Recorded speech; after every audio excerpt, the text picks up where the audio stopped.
This is the Tri-State Time Machine, brought to you by Alex R. White, PLLC, at SueDistractedDriver.com. Each week, your host, Vanessa Hankins, and her guests share memories and stories about the past, the present, and the future of the Tri-State area. That's West Virginia, Kentucky, and the Ohio areas. If you used to live here, or you currently live here, you're going to catch yourself saying out loud, "Wow, I remember that." Now, here's Vanessa. Hey friends, and welcome back to week 3 of Tri-State Time Machine. I'm your host, Vanessa Hankins, and we're going to go over a kind of a mix of things. We've got a few people on the podcast today. We've got a few stories to share, and I'm just ready to jump right in. I hope you guys enjoy it.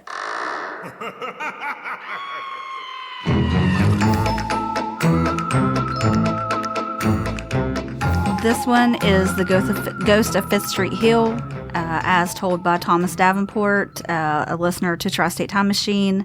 So I'm just going to read it as he sent it to me.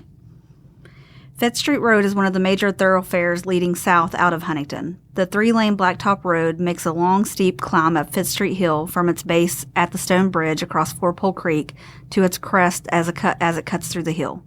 From there, the road has a gentle descent to the I-64 interchange and then on to Wayne County. For more than 50 years, there has been a story in circulation that late at night when it's raining, a young woman stands at the top of the hill and thumbs a ride from passing motorists. Since her appearance usually occurs after midnight because it's raining, she always gets a ride. After several minutes inside the car, she vanishes into thin air. The first account of this ghostly ghost tale was published in a Huntington newspaper on October 30th of 1942. The article states that within a few days earlier, a black and white cab driver had left off his fare at a dance hall at Fifth Street Road early in the morning about 4:30 a.m. and started back towards Huntington. It was then that he encountered the mysterious vanishing hitchhiker, and the cab driver told the story as follows. When I got to the top of Fifth Street Hill, a girl hailed me from the roadside. I stopped, opened the door, and she got into the rear seat. It was pretty cold, but she didn't have a coat or a hat on, just a skirt and a thin blouse. I thought it was funny and said, "It's pretty cold without a coat, isn't it?" And she replied, "I haven't worn a coat for 9 or 10 years. I asked the girl where she was going, and she told me to let her off at the bottom of the hill. I drove down the hill about 20 or 25 miles an hour, stopped at a house, and turned around to collect my fare and let the girl out. She was not sitting in the seat. I thought maybe she had fainted or something or fell off the seat, so I looked down on the floor, but there was nobody there. I looked back up the road and I couldn't see anybody, so I drove back to the taxi headquarters. I said to the dispatcher, "I've just been gypped out of a quarter," and I told him what had happened. He said that he had heard the same thing happening to a yellow cab driver about a year before in the same place, and he called up the yellow cab office and asked them about it, and they said that it had happened to one of their drivers. The reporter located the relative of a yellow cab driver who confirmed that his cousin had told him about the almost identical experience a year earlier when they were both working for the yellow cab company. The article adds that the mysterious rider who disappears after the cab has reached the final destination has been dubbed by cab drivers the Ghost Girl of Fifth Street Hill. 16 years later, in a November 1958 newspaper story about the ghost, states that she never says a word and she always disappears from the car like a puff of smoke when it reaches the stoplight at the bridge. According to the article, the story behind the apparition goes as follows. Quite a few years ago, a Huntington couple took their daughter and their fiancé to Wayne to be married. It was in the early spring, just the season of marriages, and the wedding went off without a hitch. However, on their way back, rain started coming down in a slow drizzle, the kind that makes the road slick. At the foot of the hill, just before coming to the bridge at the corner of Fifth Street and the boulevard, the car overturned and the bride was killed. Ever since, but especially in the early spring, only when it's raining, the bride reappears on the hill. Standing at the top, wearing her white dress, she thumbs a ride from passing motorists. The article adds that the story was told to a reporter by a friend who was told by the cab driver, who got it from a friend of his who heard it from a local minister, who swore the girl was real and they had seen her. It adds that the bride disappears at the bridge because that was as far as she was originally going. The article reports that one man tried to ignore the bride a couple of years ago, but she was not one to be brushed aside. It adds that suddenly his car engine quit and the lights went out and the radio stopped. And when he got out to investigate, the bride ran back down the hill. As she did this, he was startled to hear his car running, lights burning, and the radio playing. The story says since its first sighting, the hitchhiker has been reported 100 times.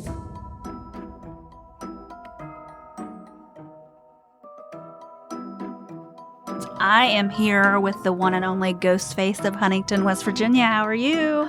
Well, hello, Huntington. I'm well. How are you? I can't complain. We've had some like really good seasonal weather the last couple of days. We have. So It's been perfect. And then I think today was like officially fall or something. Because it had to be because it got cold. Freezing. Yes, it got cold. Usually it's like Halloween. First night of Halloween is usually like, okay, we're here. Yeah, because that's when you regret the costume that you picked. You're like, exactly, man, it's cold. Exactly. Like, man, all this walking, it's freezing. I think I'm done now. Yeah, I'm done. There's not enough candy in the world that's worth all this. Exactly. It's really not. I got my Reese's. Let's go home, please. Yes, Thank you so much. Yes. So let's talk about Ghostface. Why did you pick the character? Okay. How did it come about? So Ghostface, I picked Ghostface because Ghostface can be anyone. You know, I mean, really yes, can be. anyone can dress up as Michael or Jason Voorhees, but literally, if we've been keeping up with Scream lately, as you see, it we can literally evolve. be anybody. Yeah, she could be your best friend. So that's why I went with Ghostface. And also, some people remember I was out and about last year in costume, broad daylight all the time. So I love it. So this is not new. You've just gotten the footwork laid. It's not new. So last year I did that. And then this year when I went to go see the Almost Heaven Swing at Point Pleasant, I said, listen, you're always out, being adventurous, doing these kind of things, do it in costume. Yeah. And I follow your TikTok, and we're keeping it anonymous of who Ghostface is, but her TikTok is wonderful. She is all over the place. Yes. I love a good adventure. Oh yeah. Like I love following it, and keep it up because it's a good time. You. It's a good TikTok. Yeah. I try. Thank you so much. You're welcome.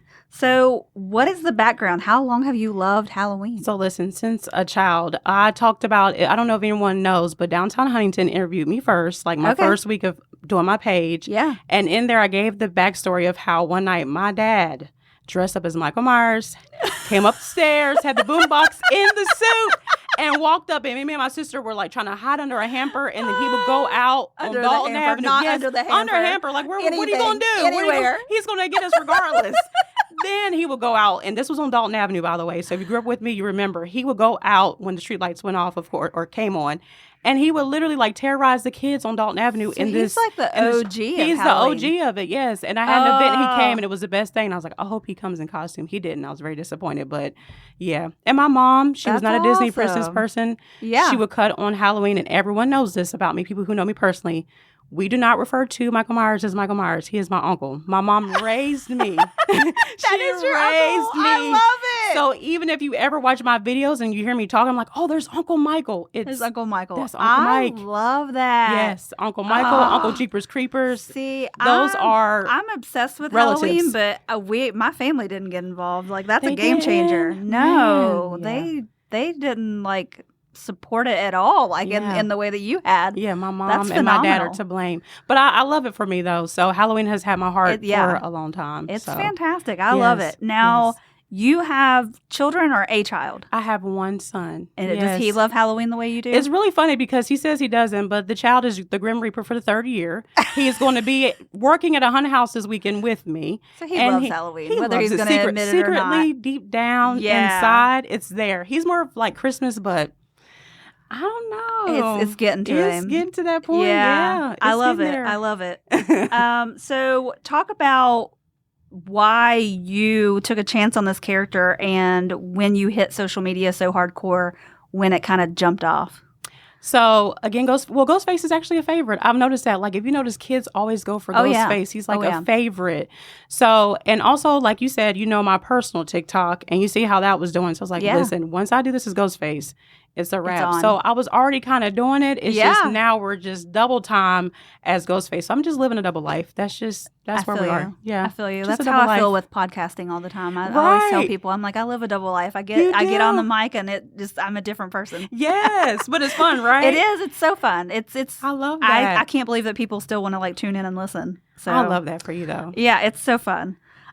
So what platforms do you find the most success for community engagement? Is it TikTok? Is it Facebook? It truly depends on the day, but I will have to always say Team TikTok. It's something about TikTok over there. It's crazy. Facebook does really good, but TikTok, I'm already at 3,000 followers almost on TikTok. That's awesome. So that's with your new page. That's with the Ghostface page? Yes, the news page. That's awesome. But I have to shout out Aaron, who is over Downtown Huntington page, because like I said, he shared my post the very first time I got on there. He interviewed me, so he's actually actually were in the works of him being on the show to talk about Downtown Huntington and how it came about. Because Downtown Huntington is like, if you're on social media, like that's where you go to get the scoop. Listen, I talked to him today and I said, I commend you for what you do. Like, he wears many hats and he has to have tough skin. Like, and I remember, like, I don't remember if you ever went to the Funny Bone, but like I remember Aaron Michael Fox as the comedian that we went and seen on Friday and Saturday nights at the Funny Bone. So it's like those old ties to Huntington. So you can tell that he loves what he does. Yes, he does. Which I think is wonderful. And has multiple pages. I'm like, I commend you. I'm running my personal and Ghostface. And I'll tell you, it's a lot. It's work. Yes. So shout out to Aaron in Downtown Huntington for sure. Yes, absolutely.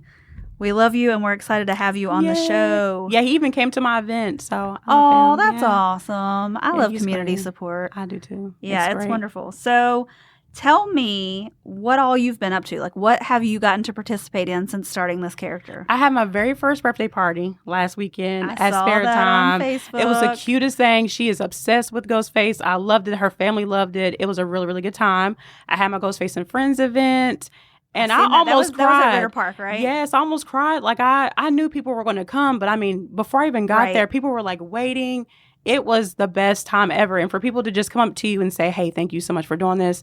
That's how I know, like, we're giving back for spooky season. I loved it. Exactly. I loved it. It was the best thing. And we were kind of talking on the way up in the elevator. You and I both, we do some other things in the community together, which is super awesome. And it's all about, at the end of the day, yes, we're adding to our plate, but when you get those thank yous and that gratification from the community, like it makes it all worth it. I know. Every single piece of it. That's also, I am taking or offering signups now. Tuesdays and Wednesdays, people can sign up to take pictures with Ghostface. Doing a haunted house Saturday, and we'll be at Pullman Square this Friday, just scaring people for fun. So I love it. Busy, just busy. Yes. We might have to work on like some business models for next year. I'm telling you, you should have me at Safety Town next year, please. I would love to come out. Yeah. I love what you have going on right now. You've teamed up to do, like, give back with the costumes. That is the most precious the costume things. So please, I would love to be a part. I'll tell the listeners about that because I usually don't do work on this, but I should toot my own horn, but I don't usually. But we've teamed up with Murphy Media and the One Box, and we are trying to raise 250 costumes for Cabell County kids that are in need. And you think the number 250, you think that that's big, and you have no idea. We make a big dent, but we by no means are saving the world here.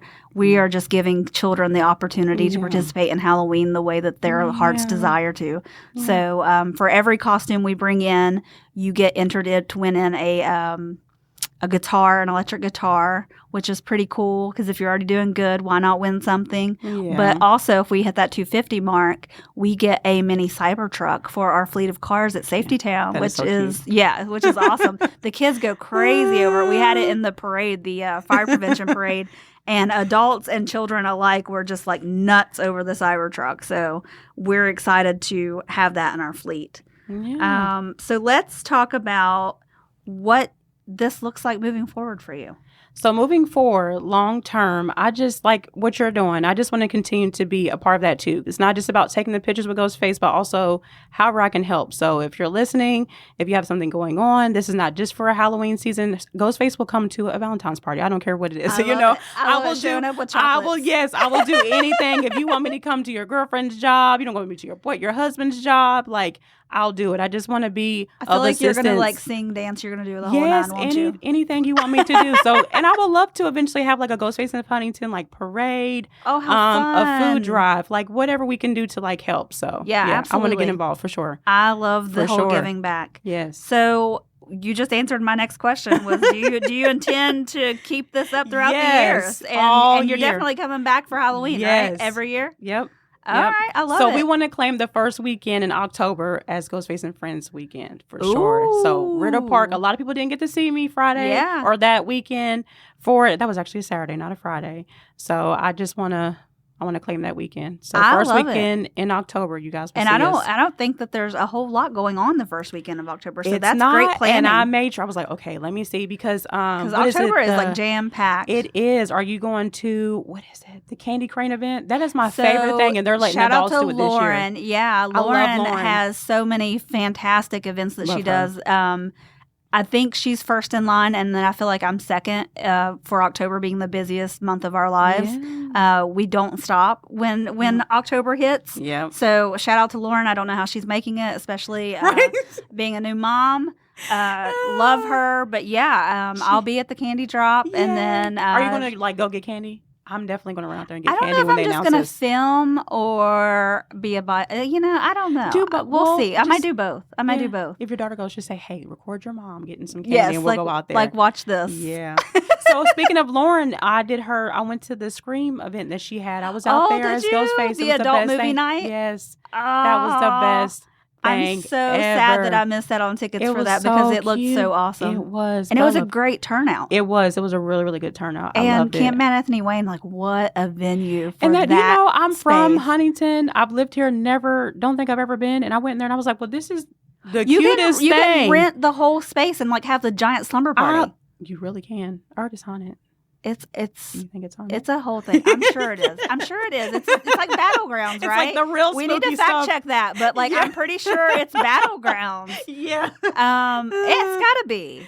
Well, I've been up there a lot, and you definitely feel like you're being watched. Like, I don't feel like afraid, but I feel like there's something there. It's that little feeling there, right? Yeah, there's something there. Yeah. So I didn't hit you with this before we started recording, but do you have any spooky stories you want to share for spooky season? Any encounters that you've had in Huntington? When I was younger, now this could have just been the wind. It could have been the wind, but I promise you, there was, I just was wondering, I was like, maybe it's a draft. I had this door that went to this laundry room that was like on the roof, the weirdest thing. And I would be asleep and it's closed. I would wake up, it's open. And I swore sometimes I would see like something like kind of go by my room a lot. Oh, yeah. It's just something I don't talk about, but I just, and now as an adult, I sleep in a nightlight and shut my door. It's a whole thing. Girl, you should definitely sleep with your door shutting the door at night. You should shut the door at night for sure. That's from a safety standpoint because it blocks you from the fire and the smoke should you have a house fire. I know, it's the worst thing. But yeah, like I need that door shut too, girl, because like I've had some encounters and I'm not playing. Yeah, even I don't want to die. I don't want to die by a ghost sand. I don't either. Please leave me alone. Don't touch me. Just go get what you need. I'm good with like Casper. Casper can stay. The rest of them can go. We want to keep him like he wants to keep us. But yeah, anything else, I'm sorry. Please go away. Yes, I can't handle it. Absolutely. I can't. All right, girl. Thank you for being on. And thank you for doing this because it's so fun. It's so entertaining. And I love that you are touching the lives like you are, like with the little girl and her birthday party. Like, it's phenomenal. She was so precious. I love it. All right. Thanks for being on. Well, thank you so much. Bye. Bye.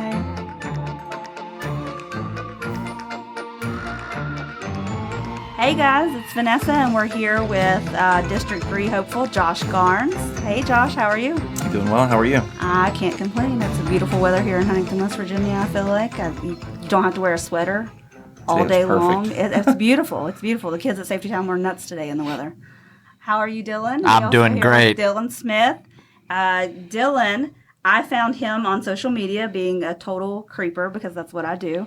And we're excited to have him. He's going to talk to us about the Teenage Strangler. That's correct. Perfect for spooky season. So, Dylan, tell us how you got into this kind of work and tell us about the Teenage Strangler and what it means to you to be bringing this effort to Huntington. Sure, yeah. I just love movies. And I went to video production school over here at Marshall in the art building. I started doing short films a while back. I ended up sort of falling into advertisements and music videos. I've done a lot of advertisements for like Tudor's Biscuit World. A lot of the clients I bring in for music videos are from like Atlanta or LA. So cool. I just did a music video with local artist Corduroy Brown. And then, and that was so much fun. And then I had another artist from Atlanta recently named Nestle come in, and we did a video over in City Hall that was sort of themed around like Lee Harvey Oswald and JFK and all that good stuff. Yeah, so it was about sort of his assassination. It was all in black and white. Okay. But no, I absolutely love movies, and so I absolutely fell in love with The Teenage Strangler. I have a real affinity for movies produced in West Virginia, or more specifically Huntington. Yeah. So I decided I was going to, collect all the movies from Huntington, watch them all, and I just had this fascination with The Teenage Strangler because it was so ahead of its time. I'm super into horror movies. A lot of people say like one of the first big slashers is like Michael Myers, Halloween, and so... Right, but this was before that, right? Yes, 15 years beforehand. Ooh. So it does a lot of things that modern horror movies are doing now, a lot of cliches and tropes, and it's sort of a whodunit, sort of like Scream, but 60 years ago. So I'm excited to watch it. So I have to admit, and I'm a total jerk for not watching it before I had you on the show, but I had not seen it. I think a lot of our listeners probably. I told you before we started recording, a lot of them are before my time because they were big WG fans. So I think a lot of them are probably going to have already seen the movie and they're going to relate. But I have not seen it yet. But my daughter and I, she's 11, we are doing a movie a day for every day in October that are horror movies. So it is on our list to watch for next week. Well, you're going to have to wait and come see it at the Foundry Theater when we show it. Oh, I'm coming. I'm coming for sure. Good. You're going to want to make sure that's your first time seeing it. Well, I'll have to put it off on our list then. So tell me about you. I know that you obviously were attracted to the fact that it was made in Huntington, but tell me the other connections that you've made along the way with like the actors in the movie and things like that. Sure. So The Teenage Strangler at one point was considered one of the worst films of all time. So it's very funny, it's very schlocky, but it's actually, like I said, pretty ahead of its time and is doing a lot of things that are done now. So there are, let's see here. It sort of got cultural fame because it was shown on Mystery Science Theater 3000 and like famously parodied. Oh, that's cool. Yeah, so they would have like actors go to or they had an actor or two from The Teenage Strangler in the 90s go to Comic-Con to like represent the film. Oh, how fun. Because it was so bad. Yeah. And so it was sort of like an early meme, pre-internet meme, so to speak. And to the point that it ended up having sort of an international cult success. It played for decades at an international Italian film festival. Kind of like Joke's on You. Yeah, sort of like The Room or something like that, And so eventually I started doing all this research on it. I found out there was one living actor left. His name is Ted Klemper. He lives in Huntington.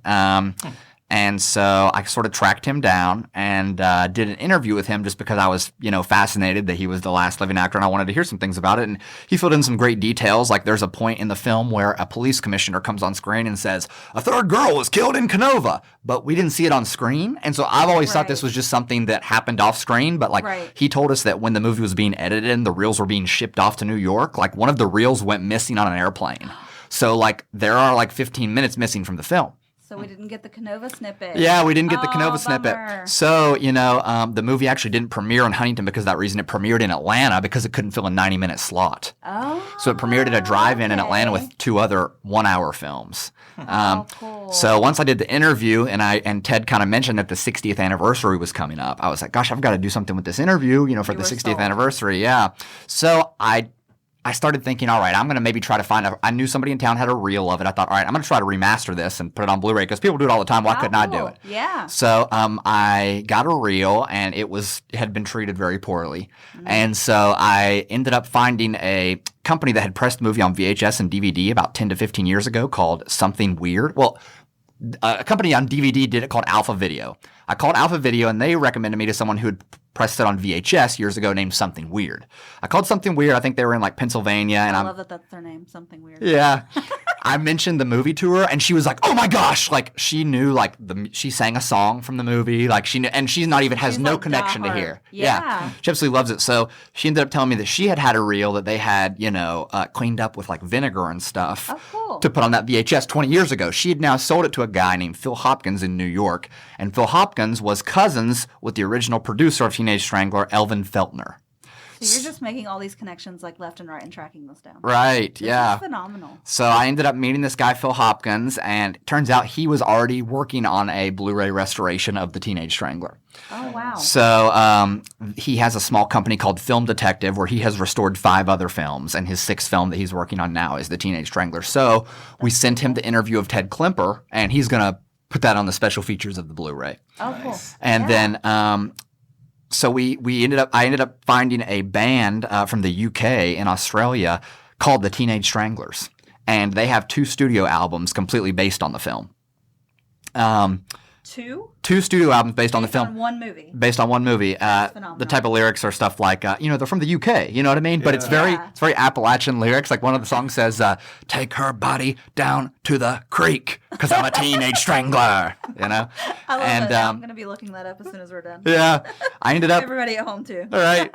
There's also other songs about the movie from other artists. Like there's a band called like The Leftovers that have a song called The Teenage Strangler on the album covers, the shot from the film, Oh, that's so cool. Yeah, there's also original music in the film that like has gone on to become like culturally relevant for whatever reason. I feel like I thought that I was a really big horror nerd, and like I knew none of this. I've Like, never even heard of this. This I is crazy. know, this is Not at all. crazy. I'm I not love really it. a horror film. Like I'm like enthralled right now. I'm like just letting you go. Like just keep going. I'm loving it. Sure. So especially something local like this. Yes, would be it's more awesome. prevalent. yeah, I was in Atlanta and I was at the theater that Teenage Strangler premiered at 60 years ago. Ooh, fun. And I met a guy that runs a gallery named Deadly Prey Gallery. The guy's name is escaping me right now, but he works with artists in a country called Ghana in East Africa. Okay. And there was a 6-foot-tall, hand-painted on a flour sack Teenage Strangler poster. Shut your mouth. And so How cool. he helped me get that from East Africa to Huntington. And so it's gorgeous. The paint is hand mixed, so it just pops like no other. And it's, like I said, painted on a flour sack. So we're going to have that on display at the – so basically that kind of, made me realize I've got to do a 60th anniversary re-premiere with this thing. And display the Ghanaian poster and, kind of display all the things, play the music by the Teenage Stranglers, everything that I've gathered along the way. How fun. That's going to be like a party that night. Yeah, it's going to be awesome. And it's going to be even better because my birthday is the 24th. Oh. Mine's the So- 21st. So we're going to celebrate. Yeah. So just like I told Josh he could be my date to go watch the movie. That's perfect. I think we should do it. I think we should make it a thing. Yeah. Should are people dress up to go to this? Or? It's Halloween week, so I think people might. It's It'd be fun. yeah. Do it. Yeah, it's at 6 p.m. on the 25th at Foundry Theater. It's $5 and Marshall students are free. And we're going to have Ted Klemper, the last living actor, as a special guest, come up on stage and how say cool. some stuff. So I did, again, when I was creeping on your Facebook, I seen your interview with him. And that was the neatest thing to watch him, I guess, his emotions and watch him relive that part of his life. I thought that was really, really cool. And to know that he still lives here in Huntington, West Virginia is like a lot of our listeners know, like, this is home. We love it here. The connection to Tri-State Time Machine is, of course, Huntington, West Virginia.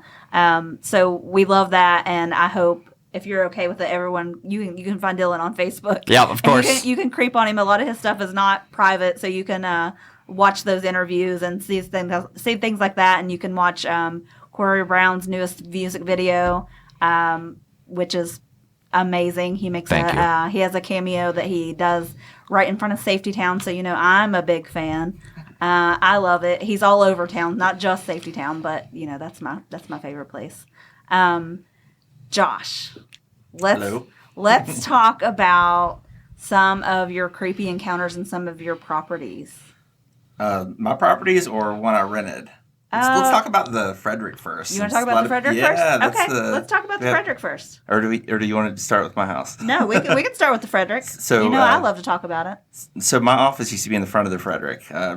It's kind of where between the Jockey Club and the St. Mark's. St. Mark's, okay. And there's 2 levels there, and I used to have a little cell phone repair store there like 12, 13 years ago. So this is like when you were first starting out. Yeah, I started out about 20 years ago, but started out downtown. With a storefront downtown. Yeah. Okay. So yeah, for sure.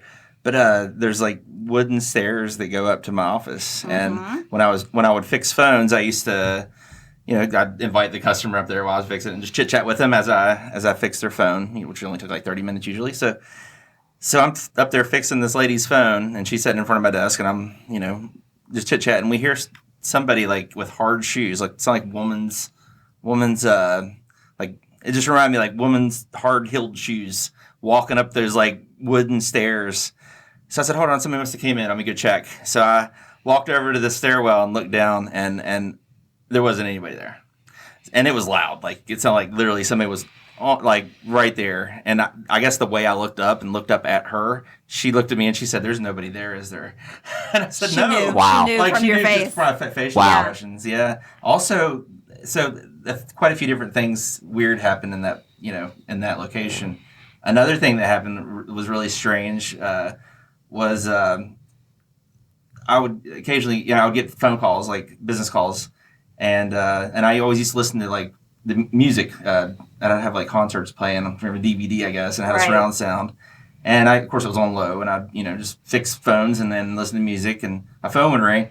On two or three separate occasions, my phone rang, answered my phone, and I watched the knob on the front on that surround sound go to max as I'm trying to answer a phone. What a creepy feeling that must be too. Wow. Yeah, it was weird. One of the weirdest things that happened often was we you could hear the door. It sounded like a customer came in, and it's a big, heavy door on the front of that building. Did you have like a bell on it? Well, I put a bell on it because I thought I could hear the door and open and shut, which was a big, heavy door. You hear kind of a thud, and I would go down many times, and there would never be anybody there. So then, and I was usually set up in my office upstairs, so I couldn't see the door. So then I put a bell on it to, So then the bell would ring here and there, and I would go downstairs. There wasn't anybody there, so I put cameras on it. Oh, of course you did. You're the king of cameras. And me and my sister way before your time. Oh yeah, for sure. Like 12 years ago. So I have a camera on the front door. I had the bells on the front door, and my sister actually worked with me too. And we got so used to those bells going off, and we just looked back at the monitor to see if there was somebody really there. Right. Yeah. So that was the main things that I can remember from that location. Oh, that's so. Yeah, and it wouldn't even creep me out either. It was so often. It was just like, okay, it's just part of life. Yeah, that's what's scary about the Frederick, and I can say this, having lived there for many years. I never felt an evil presence of any sort there, but there was definitely always somebody watching. Yeah, always somebody watching. And you said you heard shoes. After I told you the story the first time, you said you heard like hard woman shoes. We woke up in the middle of the night. I'll tell this one really quick.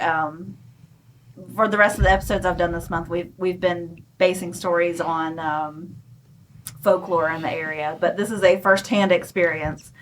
We were asleep. We had been out all night, of course, doing the whole clubs thing. We were Marshall students, me and my husband now, and we had been awoken in the middle of the night to the bed was wet, and we heard like a woman walking very distinctly in high heels above us. There's no way anyone could be above us because those doors are locked. My husband's the maintenance man. If anybody would have been up there, we would have known, you know? So we wake up, we feel this wet wall. We're like, goodness gracious, like we've got to go upstairs and see like what the hell's going on. Like, is there, something's broke.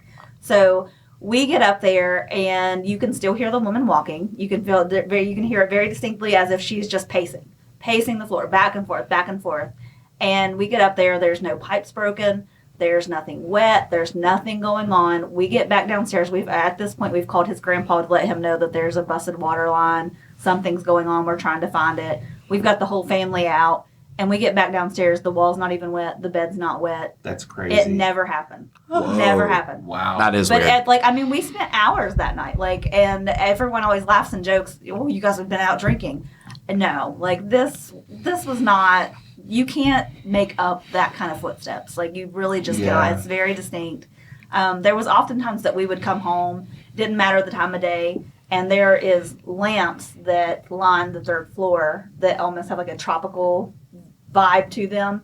And you would come home and they would all be slanted just like 30 degrees to the left. Oh, wow. And on the other wall, they would be 30 degrees the other way. And there would never be anyone in the hallways because we were the only ones that lived on that floor. So I'm like, did you do it? Are you messing with me? And he'd ask me, are you messing with me? But again, you always felt watched, but you never felt like anyone was there to get you or harm you in any way. But I'll save some more of my stories for a later time. You mentioned, Dylan, about the 5th Street Ghost, and you have a movie coming up on it. That's one of the stories that I did on our folklore, folklore. Really? So I'm interested to hear a little bit about some of the stuff that you found out when you were digging into that. Yeah, so I did a short film. I've already filmed it. It's coming out this month. It's going to premiere before The Teenage Strangler. Cool, so it's an 8-minute short film that just sort of precedes it. Since the film's only an hour, we want to fill that gap, you know. But it's just a little short film, 3 scenes, and all 3 scenes are based off of 3 separate articles written in the Herald-Dispatch that span the last 100 years. The first article was from like 1940 or like I think the late 40s when a cab driver first, I found that one actually yesterday. I found that article. Yeah, the black and white cab or yellow cab or whatever it was called. Yeah. And he went back to his station and said, "You won't believe what just happened. I picked up this girl on 5th Street Hill. I took her fare. I drove her to the bottom of the road where she said her home was, and when I turned around, she was gone." And then 30 years later, in the 1970s, it was said that a cowboy, or no, it didn't say a cowboy.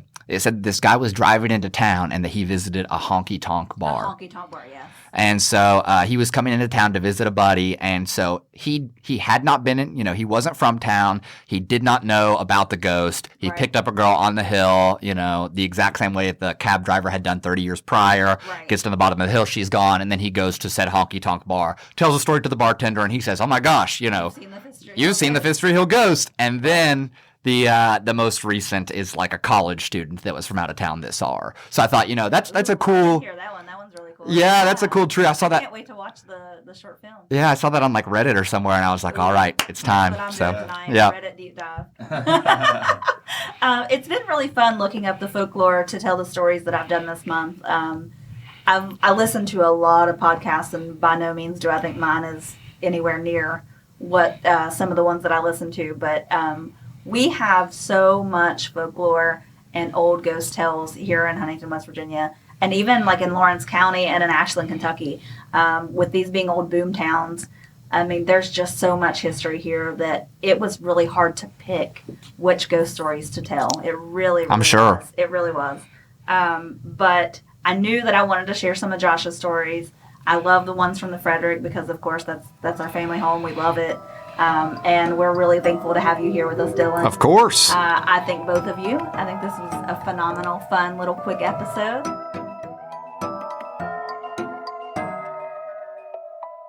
This is from listener Michael Jenkins, and it happened in the West End of Huntington. So this is as told by Will to me. So this was a little over 2 years ago. Me and my buddy Will had a falling out back in high school, and I had ran into his dad at the place that I worked at the time. I decided to check on Will, and he said that he had gotten an apartment in Huntington.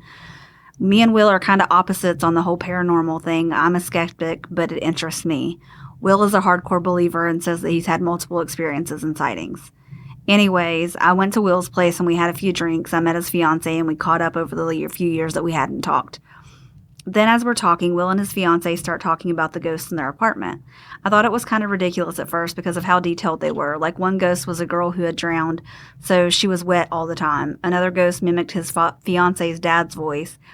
And then they also had he who shouldn't be named, who was evil, blah, blah, blah. The one that stuck out was a shadow person that they called Void. According to Will, Void is not evil. They just kind of peek around doorways and sit in corners, which personally sounds terrifying, but Will said he was just used to it. I just originally chalked up Void with the rest of the ghosts in this apartment and thought nothing of it. So a few hours go by and we're playing video games, and eventually we start playing poker, and Will starts talking about ghosts again. He said that he has an EVP app on his phone, which it was obviously a scam app full of whispers and scary noises. Nothing shocking.